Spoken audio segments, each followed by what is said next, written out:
Das Sitten in seiner Hand war das Erste, was Clara bemerkt. Es war nicht das sanfte, altersbedingt Zucken, das sie von ihren älteren Stammgästen kannte. Es war ein wildes, bis in die Knochen gehens Beben, ein Vibration der Angst, die Kaffetes aus Keramik gegen die Untertas klappen ließ wie ein verzweifelt Morszeichen Botschaft. Werner war 91, ein fester Bestandteil des einfachen Dorfgasthofs jeden Dienstagmorgen.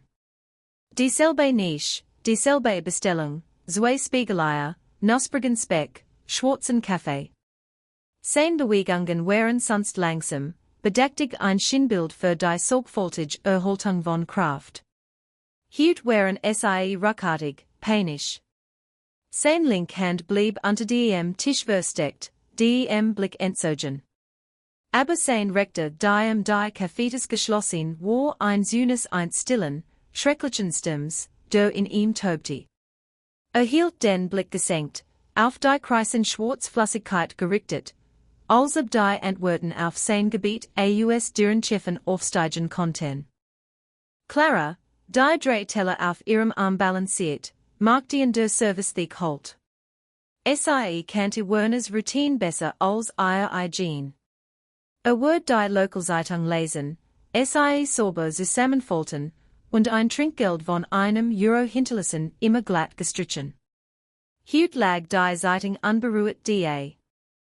Auf der anderen Seite des Gasthofs, in der Ecknisch, die sie sich vor Jahren zu eigen gemacht hatten, saßen die eisernen Schlangen. Sie waren weniger ein Motorradgang als ein Lokal Institution.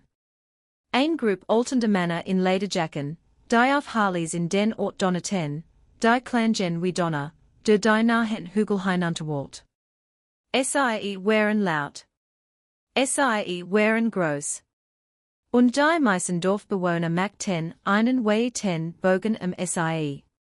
Aber Clara kannte sie für das, was sie wirklich waren, meistens harmlos, ihren eigenen gegenüber glühend loyal und großzügig Trinkgeldgeber. Ihr Anführer, ein Burg von einem Mann namens Franz, aber nur als bar bekannt, saß mighty Blick auf den Raum. Sein Augen, sonst halb zugniffen in gelangweilter Gleichgültigkeit, waren zusammengezogen und auf Werners sittend Gestalt gerichtet. Och hat es bemerkt. Etwas stimmte nicht. Clara holt tief Luft, klebte ihr Berufsmessages Latschen auf und ging zu Werners Nische.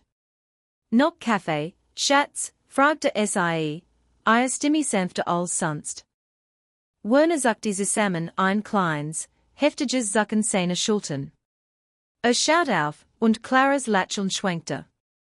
Ein blassvioletter blutiges Blut auf seinem Wangennacken, knapp unter dem Auge. Es war genau die Art von Mal, die Gemmen zu verbergen besucht die Art, die ein Geschichte erzählt, die ihr Träger nicht erzählt haben will. Nein, danke, mein Lieb, flüstert sein Stimme dann und fadenscheinig wie der Blätter, die über das Pflaster rascheln. Ich wart nur. Worauf wartet Sein Essen war vor einer Stunde abgeräumt worden. Bevor Clara fragen konnte, klang die Glock über der Gasthofte und ließ einen Mann eintreten, der die gesamte Warm aus dem Raum zu saugen schien. War entwiesig, gekleidet in einem Anzug, der für dieses Kleindorf so scharf, so teuer war. Sein Haar war zurückgekämmt, und sein Lächeln erregt sein kalten, berechnenden Augen nicht. Steckte zu Werners Nische und glitt gegenüber von ihm hinein, ohne zu grüßen. Hast du unterschrieben? Fragte der Mann, sein Stimme leis und ungeduldig. Werner schüttelte den Kopf, das Sitten in seiner Hand wurde schlimmer.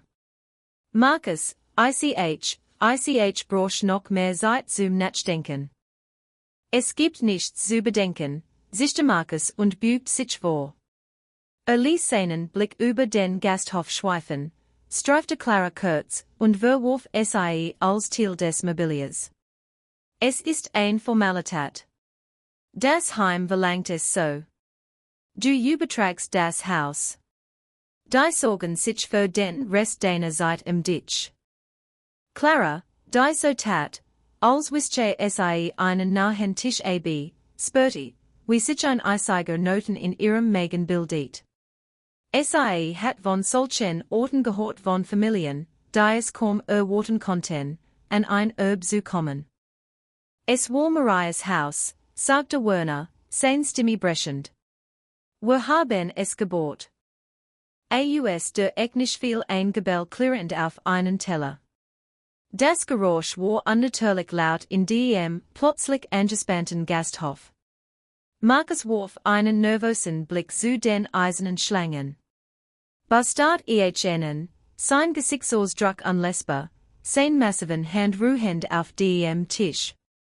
Für einen Moment schien der Räuber im schicken Anzug zu erkennen, dass die ein großes, gefährliches Tier im Raum war. Ließ sichtlich nach, sein Angriff verwandelt sich in ein Women's Jammen.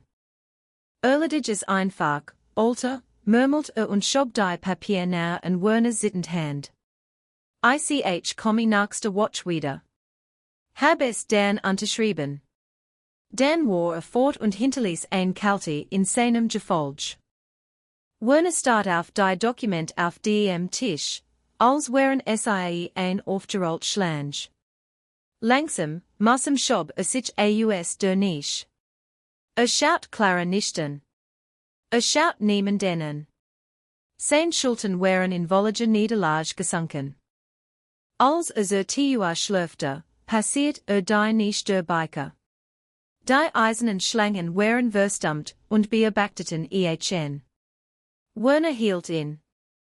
Stand dort für einen langen, qualvollen Moment, den Rücken zu innen. Sein ganzer Körper schien in einem Krieg sich selbst gefangen zu sein. Dann wandte sich einem erschütternden Atemzug, der wie ein Seufzen klang, schaut direkt an. Werner blieb neben ihrem Tisch stehen. Sein gebrechlicher Körper wirkte zwergenhaft neben den Mannen in Leder, klammert sich an den Tischrand, sich zu stützen. Mein Herr, begann seine Stimme kaum über dem Summen des Kühlschranks wahrnehmbar. Ich weiß, dass sie mich nicht kennen, und das ist ein seltsam Bitte. Was sprach nicht? Beobachtet nur, sein Blick intensiv. Werner schluckt schwer, sein Atemsapfel hob und senkte sich in seinem dünnen Hals. Wenn ich starb, flüstert die wird schienen ihn als zu kosten, was ihm noch blieb. Wenn mein Zeit kommt, konnten sie und ihr Freund, konnten sie zu meiner Beerdigung kommen. Einer der jüngeren Biker schnaubte, aber ein scharfer Blick von schnitt es ab. Der Gasthof war vollkommen still. Clara stand hinter der Theke start, hers schmört. Die Bitte war so bizarr, so herzzerreißend roh, dass sie in der Luft hing wie Rauch. Es ging mehr als ein Beerdigung. Es war ein Flehen Nachwort, ein letzter verzweifelter Versuch, von Bedeutung zu sein. Lente sich leicht vor. Seine Stimme, als endlich sprach, war ein leises Grollen, wie Stein, die aneinander reiben. Warum war? Weil, flüstert Werner, ein einzig Träne, die ein Bahn durch die Folten auf seine Wange zog. Hat Angst vor innen. Haben sie jemals jemanden so zerbrochen gesehen, dass sein einzig Hoffnung darin bestand, Hilfe von denen zu erbeten, wo denen sich all anderen fürchteten. In Momenten wie diesen erkennt man, dass Mut und Angst zwei Seiten desselben Manns sind. Was sie als nächstes tun, bestimmt, auf welche Seite sie landen. Wenn sie glauben, dass ein einziger kleiner Akt des Zuhörens ein Leben verändern kann, drücken sie auf den Gefällt mir Button und bleiben sie dabei, denn was als nächstes geschah, veränderte mehr als nur eins. Bastard den alten Mann an. Schaut ihn wirklich an. So die verbles Tinte eins militarischer Wirens auf seinem Unterarm, fast verloren in der foltigen Haut. So den abgenutzten Augen, der offensichtlich seit Jahrzehnten nicht abgenommen worden war. So den Terror in seinen Augen, aber darunter etwas anderes einen Kern aus Stahl, der durch Zeit und Grausamkeit erodiert war, aber nicht gänzlich verschwunden. Erinnert sich daran, wie der allglatt Neff Markus zusammengesagt war, als seinen Blick aufgefangen hat. Der Mann war ein Räuber, und Werner war sein Beaut. Die Schlangen missten sich selten in die Angelegenheiten Außenstehender ein. Ihr Kodex war ihr eigener, ein komplexes Geflecht aus Loyalität, Respekt und Vergeltung, das Außenseiter nicht verstehen konnten. Aber ein Regel war einfach, in die Ziel ihres Clubs eingesetzt, sie schützten die Schwachen vorsgekein. Egal ob es ein Kind auf einem Schulhof war oder ein alter Mann in einem Gasthof, ein Wolf war ein Wolf. Warf einen Blick zu Clara hinüber.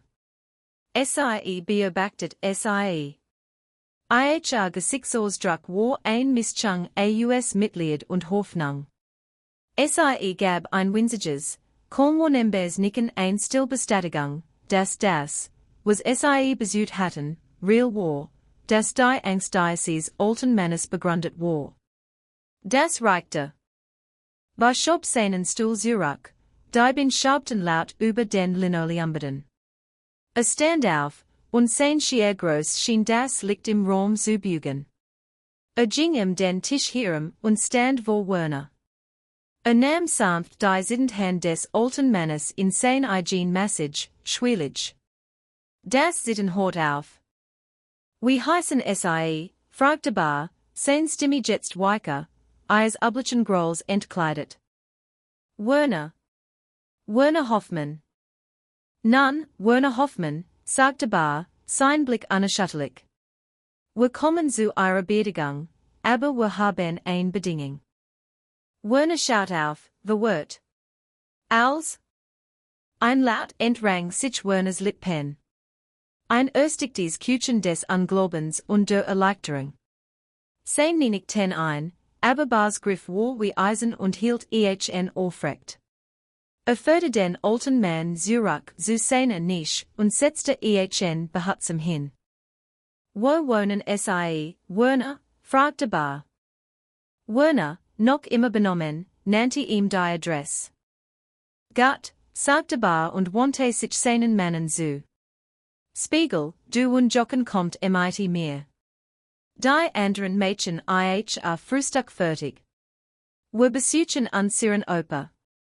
Sehen wir an sein Hausen. Stellen wir sicher, dass es gut hat. Die Botschaft war klar. Es ging nicht mehr ein Beerdigung. Das war ein Eingreifen. Markus war wieder im Haus, als sie ankamen. Das Donnen dreier Harleys, die in die Einfahrt rollten, klang wie ein Urteilsspruch. Stand auf der Veranda und versucht erneut, Werner einen Stift in die Hand zu drücken, sein Stimme ein giftiges Flüstern. Also Bar und die anderen absteigen so, which die Farbe aus seinem Gesicht. Was ist das? Wer sind sie? Stammelte Markus und wich unwillkürlich einen Schritt zurück. Bar stieg die Verandastufen hinauf, sein Stiefel machten schwer, bedecktig Geräusch auf dem alten Holz. Schaut Markus nicht an. Schaut Werner an, der in seinem Turmen kauert. Wir schauen nur nach unserem Opa, sagte Bar ruhig, sein Blick schließlich zu Markus gleitend, sicherzustellen, dass ihn niemand belastet. Die Drohung war unausgesprochen, aber hing schwer und dicht in der Luft. Das Wort belastet war mit einem Dutzend verschiedener Arten von Gewalt aufgeladen. Ist jetzt unsere Familie, korrigiert bei ihn und trat zwischen Markus und Werner, ein Wand aus Leder und Muskeln bildend. Und unsere Familienangelegenheiten wurden von uns geregelt. Ich denke, es ist Zeit für sie zu gehen, und nehmen sie ihr Unterlegen mit. Markus schaut von Bar zu Spiegel und Jochen, die Antennen den Stufen standen wie zwei bedrohliche Statuen. War ein Schläger, auf die Schwache seines Opfers angewiesen war. Echte stark gegenüber brach, wohlständig zusammen. Schnapp die Papier vom Gelände, rannte die Stufen hinunter und flüchtet formlich zu seinem Wagen. Rast davon, die Reifen quietschten auf dem Asphalt. Werner stand in seinem Turmen und schaut die Drehbiker an, die gerade beenspracht hatten. Was nicht, was sagen sollte. Zum ersten Mal seit Jahren war die Angst, die sein ständiger Begleiter gewesen war, verschwunden ersetzt durch eine zerbrechliche, aufkeimende Hoffnung. Und so begann eine neue Routine. Die eisernen Schlangen fielen über Werners kleines Haus her. Sie waren keine Handwerker, aber sie waren Männer, die wussten, wie man mit den Händen arbeitet. Sie flickten das undicht Dach. Sie machten den verwilderten Rasen und rissen das Unkraut heraus, das die Rosensträucher seiner verstorbenen Frau zu ersticken droht. Sie reparierten die klappend Fliegentour und tauschten die durchgebrannten Glühbirnen aus, an die nicht mehr heranreichen konnte. Und Werner begann sich zu entfalten. Der Mann, der in sich selbst verschwunden war und auf das End gewartet hat, begann wieder aufzuleben. Erzählt ihnen Geschichten. Erzählt ihnen von der Landung am Strand, von der Angst und der Kälte und dem schieren blinden Glück des Überlebens. Erzählt ihnen, wie Maria nach dem Krieg auf einem Tanzband kennengelernt hat, wie so schüchtern gewesen war, zum Tanzen aufzufordern, bis zum letzten Leid. Zog ein verstaubtes Fotoalbum heraus und zeigte ihnen Bilder eins gelebten Lebens, das langsam unter dem Gewicht von Einsamkeit und Missbrauch begraben worden war. War nicht lange nur ein Opfer. War Werner Hoffmann, Kriegsheld, leibender Ehemann und Ehrengroßvater eines Kapitels des Motorradclubs Eisern Schlangen. Clara sah die Veränderung im Gasthof. Werner kam noch jeden Dienstag hierin, aber war nicht mehr allein. Kam flankiert von zwei der Biker, die ihm in die Nischhafen und für ihn bestellten. Saß aufrechter. Das Sitten in seiner Hand war fort. Lagt ein echtes, häusliches Lachen, das Clara hinter der Theke latschen ließ. Die anderen Gast begannen, die Biker auch anders zu sehen. Die Angst which einer widerstrebenden Achtung, den echte Wurm. Die Ecknisch war kein Ort der Einschüchterung mehr. Sie war ein Ort der Ehre. Der Herbst wurde zum Winter, und Werners Gesundheit begann zu nachlassen. Die Jahre holten ihn ein, aber diesmal kämpfte nicht allein dagegen. Das End, als es kam, war friedlich. Lag in seinem eigenen Bett in dem Haus, das mit Maria gebaut hat, der Duft ihrer Rosen drang durch das offene Fenster. Saß in seiner Seat und hielt sein Hand, das Grollen von einem Dutzend Motorrädern, die in der Einfahrt im Leerlauf liefen, ein beständig, trostlich Gegenwart. Werners Atmung war flach. Öffnet sein Augen klar und ruhig und schaut den großen Mann neben sich an. Danke, flüstert Es waren sein letzten Wort. Die Beerdigung fand an einem grauen, bewölkten Morgen statt. Die Kapelle war klein, die Kirchenbank größtenteils leer. Markus war in der ersten Reihe, gekleidet in einen schwarzen Anzug, ein Ausdruck grimmiger Ungeduld auf seinem Gesicht. Wort von einem Mann begleitet, der eindeutig ein Anwalt war. Beide warteten nur darauf, dass dies Formalität vorüber war, zur Testamentseröffnung zu kommen. Der Pfarrer begann sein Eulogie und sprach in generischen, hohlen Phrasen über einen Mann, den nie getroffen hat. War mitten in einer unvergesslichen Passage, als ein neues Geräusch begann. Ein entferntes Summen von draußen. Es begann als leises Grollen, kaum vernehmbar, dann wuchs es stetig, schwoll zu einem tiefen, erschütternden Brüllen an. Markus dreht sich in seiner Bank sein Gesicht ein Mask aus Verwirrung und Verraderung. Das Geräusch wird lauter und lauter, einwelle mechanischen Donners, die durch die Bodendielen vibriert und die Buntglasfenster zum Klirren bracht. Dann kamen sie. Einer nach dem anderen Bogen Motorräder in den kleinen Friedhof ein, ihr Krummtal glanzten selbst im Fallen Licht. Es waren nicht nur 3 oder 4. Es waren 50 Mitglieder aus ihrem eigenen Kapital und aus Kapitäln in Nachbarstädten, die Geschichte gehört hatten. Sie parkten in einer langen, ordentlichen Reihe einstahlen Ehrenwasch für einen gefallenen König. Die Männer stiegen schweigend ab. Sie trugen ihr Leder, das Abzeichen der eisernen Schlangenstolz auf dem Rücken. Sie bewegten sich wie einer, maßierten in die kleine Kapelle, ihr Stiefel schwer auf dem Holzboden. Sie füllten jede Bank, standen in der Rückwand und drängten sich in den Türmen. Die Luft wurde schwer vom Geruch nach Leder und Straßenstaub. Markus und sein Anwalt schrumpften in ihren Sitzen, wirkten klein und unbedeutend angesichts dieser stillen, einschachtenden Armee. Ich kannte Werner Hoffmann nicht sehr lange, begann sein Stimme holte in der vollgepackten Kapelle. Aber was ich von ihm kannte, war war ein Soldat, der für sein Land gekämpft hat.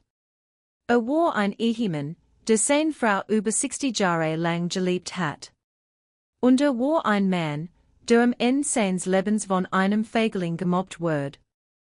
Machte eine Pause, ließ seinen Blick über die Mensch schweifen und landet für einen kurzen, erschreckenden Moment auf Markus. Werner bat uns, seine Familie zu sein, und wir waren geehrt, es zu sein. War keine Last. War ein Geschenk. Erinnert uns daran, wo für unsere Farben wirklich stehen, Loyalität, Ehre und der Schutz derer, die sich nicht selbst schützen können.